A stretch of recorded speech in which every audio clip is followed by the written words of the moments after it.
picture of Green Isle right now. And obviously this looks more like, I think in sort of a more city, I don't know if this is the staging area, Lori, or do you know exactly where the crew is? Okay.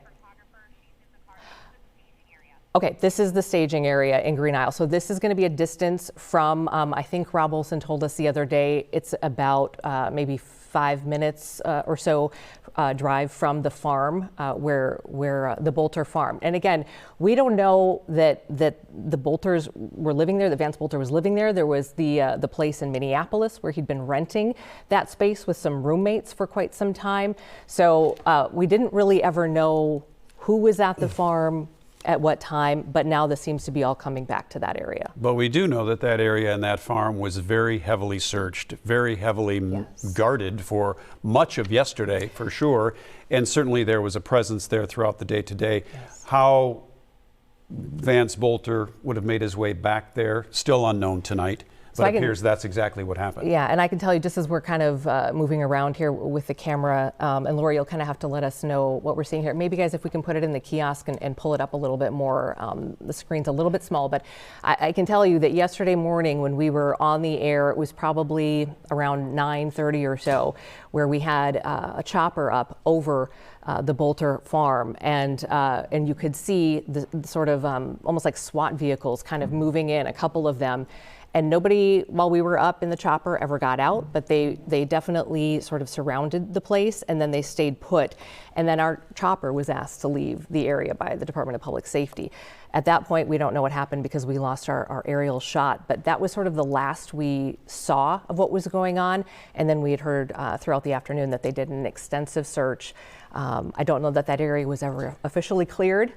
It was an update, too, as well, from law enforcement this afternoon in terms of their search. And there were some points in there where we were wondering, they have something, they have a plan. There's something going on here that they weren't saying. And it was still all focused in that Sibley County area still, which led us to believe that that's where they believed he was. Yeah. I don't know. Do we want to go to Green Isle? Is there anything that we're seeing there activity-wise? Okay, Paul. Paul, you... Okay. You're in Blaine today. Yep. Give us the latest from what sort of led up to where we are tonight. All right, let's set the scene for me. I am at the Emergency Operations Center, having some return audio in my ear. So we are at the State Emergency Operations Center in the North Metro. I will say we are not getting 100% confirmation from authorities here. Of course, this is the nerve center of this investigation. There was a news conference here, around 5:30, so 4 hours ago. What happened, I'd say 15 minutes ago, I got a text from a police officer, not directly involved in this case, but connected through just law enforcement, and he texted arrested alive from people at the scene that they were using drones that would find Vance Boelter crawling in the dirt in a field, and he ultimately surrendered peacefully. So in custody, alive, in Sibley County. As you mentioned, a lot of attention of law enforcement there today with the abandoned Buick. Pieces of evidence found nearby that indicated that, yes, Boelter had been there. The cowboy hat from those suspect photos that were distributed by the FBI, by the BCA. Of course, there was a $50,000 reward offered for the capture of Vance Boelter, and he apparently has been found within, I don't know the exact distances, but found alive in close proximity to family property, his farm, if you will, down there in Sibley County near Green Isle. We are awaiting word if we will see state authorities today. Remember, it was BCA Superintendent Drew Evans who was here earlier, as well as DPS Commissioner Bob Jacobson. So again, facts continuing to unfold. We have it confirmed with our multiple sources that Vance Boelter is alive.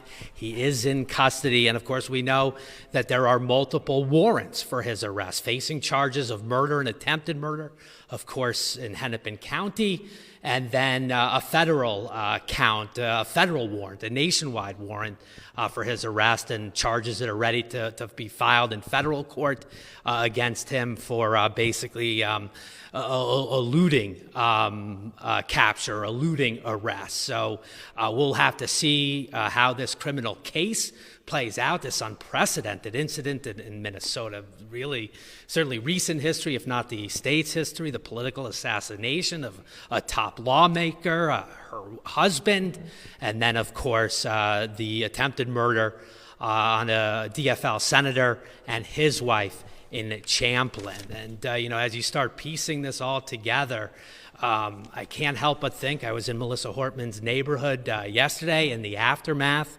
of the deadly shooting, the unthinkable act that happened there, and the fact that his Vance Boelter's, what was believed to be his security car, that fake police car, the fact that police had arrived on the doorstep at the Hortman home when they did, there was an exchange of gunfire, and that set him off on foot, leaving behind the vehicle. Was there a more elaborate plan for him from there with this manifesto with dozens of names on it?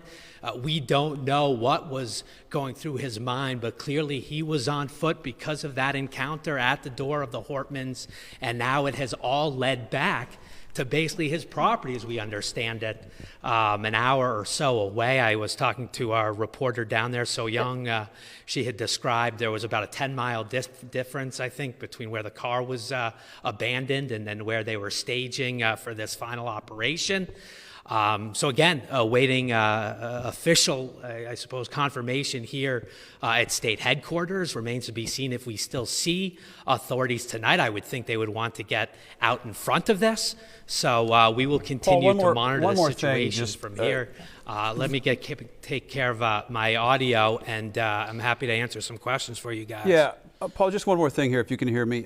Go through again, it's really important details that you gave us right off the top on on that information that you received from a source just moments ago. He said some 15 minutes ago. Give us the details of that one more time, please. Yeah, so again, kind of combining a couple of pieces of information from sources. There's something about a trail camera and perhaps in being located, if you will, or at least in a proximity area, that there was movement detected. But then from police, not someone directly on scene, but the law enforcement community is tight-knit. Clearly this case, while it ended in Sibley County, it's certainly in some way, shape, or form is Hennepin County based, right, with Brooklyn Park and Champlin. This officer was told that drones would find him crawling in the dirt in a field, and he would subsequently surrender peacefully. So drones, trail cams, and a peaceful surrender is the best I can tell you right now.